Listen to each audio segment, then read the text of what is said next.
啊，你要教谁？后面的卖问题。后面那个洪哲呢？录完一啊。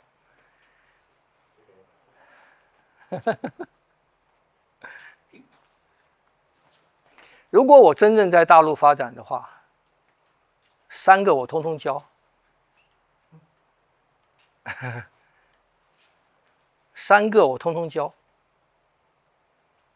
道吗？如果我要在那边真的去发展的话，3个通通教。啊，因为以拓展自己的知名度，或者建立自己的市场的话，这3种人通通需要。这3种人通通需要。第一种那个样子的，有一种教法。第2种的，像魏子云100万来拜师的，这种人也教，当然要教嘛。你发展你需要你需要资金嘛，啊，可是那种人学得到吗？那种人学得到吗？这就我跟你们讲，我当年到少林寺去，一个法国人，那是30几年前了。一个法国人住在乡下，那时候30几年前，乡下的农家是很简陋的那种。他住在那边，每天买门票到少林寺，等着释永信出来，然后跟到释永信旁边，师父，我要学功夫，师父，我要学功夫。啊，释永信根本不理他，走了。然后回头跟我们讲神经病。如果这个人能拿出100万，释永信会收吗？会。释永信会教吗？不会。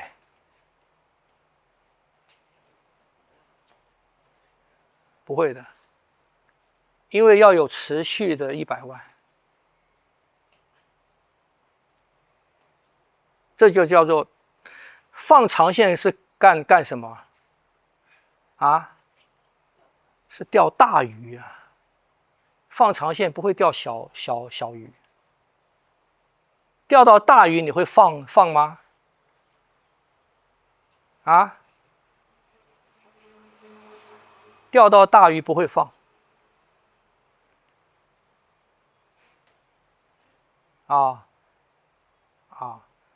这种人，除非他真的有天分，人家看到他真的，我真的可以教，我真的看到这个人他可以学，我才会。可是，一开始你让我看到的是什么？一开始我看到的是钱，你出得起这个钱。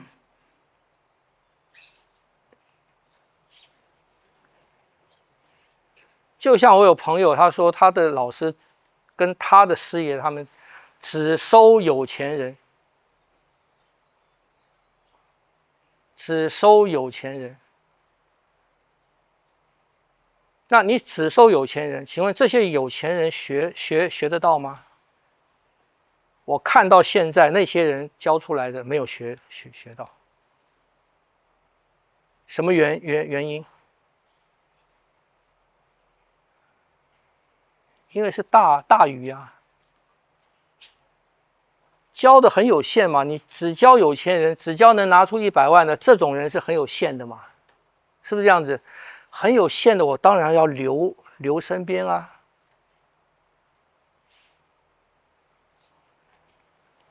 所以不会让你走的，不会让你学到真东西，让你走的。你们要了解这个。以前认识一些老师傅，就是这样子理解的。其实不是老师傅，在这个场中，你在任何行业都是一样的，任何行业都是一样的，只要是大鱼，不会去满足你的需求，可是又会拿东西来吊住你的需求，因为这个大鱼不要跑掉。那第三种人可以教吗？啊？行吗？第三种人也不可以教。我不是说不可以教，我是说也教不起来。他很有心，很有毅力，很有诚意。可是呢，他来学东西是他点菜，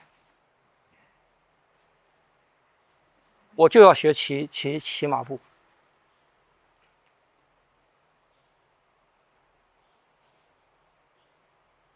啊，你不要点菜，你说你要学武术，你要学八卦拳，我当然也会教骑马步。可是你来了，你点菜，你说你要学这个，那不行，晓得吗？因为这样子师生之间的那个关系已经变了，老师变成服务他了。那我今天教你一个你认为跟骑马步没关系的，你是不是就不学了？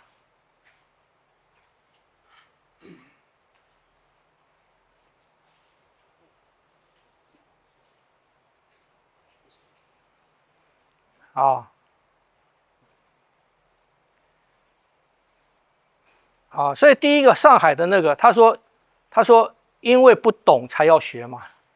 那你不懂，你说你不懂，可是你又不听你要找的这个老师的话，那你到底是懂还是不懂？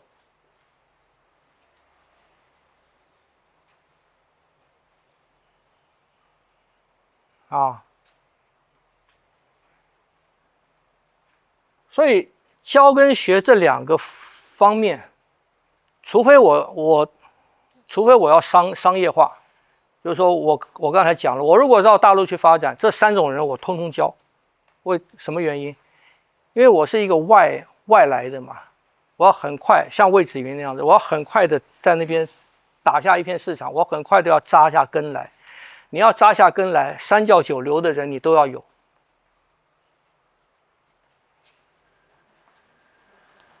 听不懂？你要到那边发展一个事业，你不能只选我只发展这些人不行的，三教九流都要有，然后从里面再慢慢的发展，再慢慢的过滤。可是如果讲传承，我真的要传承这个东西的话，这三种人都不是传承的对象。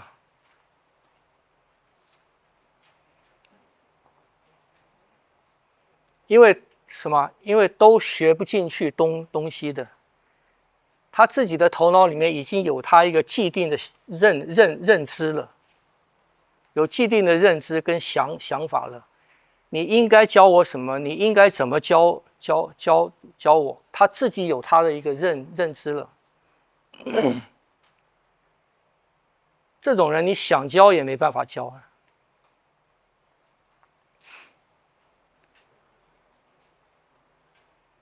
听不懂？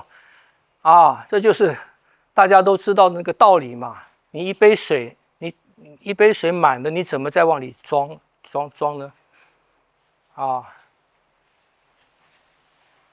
所以这个是很大的问题了。当然，人有那么多种，在台湾不大，武术界也很小啊。可是我碰到过这样的人也挺多。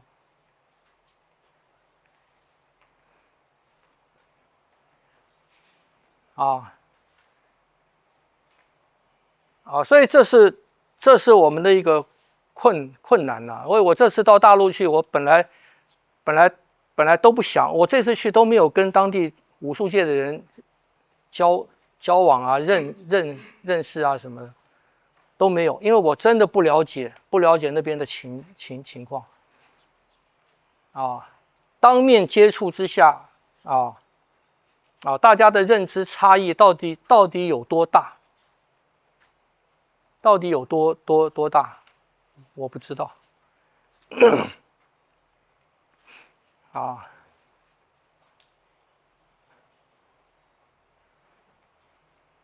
这个是一个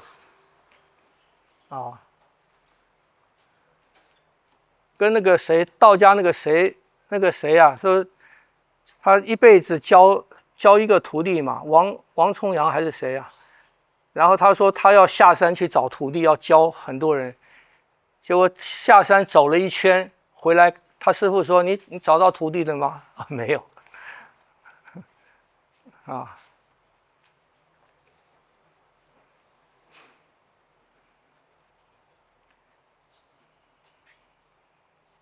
所以这个就把这个看透了，这些东西你看明白了，看透了，又不会去强行的说要推广什么强行的说要去完成什么，不会了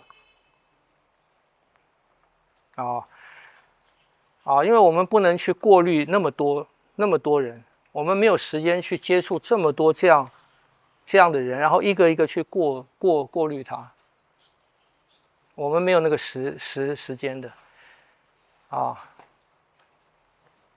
所以到后来就什么，谋事在人嘛，成事在天嘛一个东西的气运我们真的这种东西像中国武术这种东西流传那么久的东西，它有它的气运。所有历史上流传久的东西，它必定有它的气运。什么叫气运？就是它的生灭有一定的规则。我们讲分久必合，合久必分嘛，那是一种气运。分到一个时候，它要合了，是气运到了；合到一个时候，它要分了，是气运到了。任何这种大事，它都有它的气运不是个人或者少数的团体或者少数什么，你能够去改的。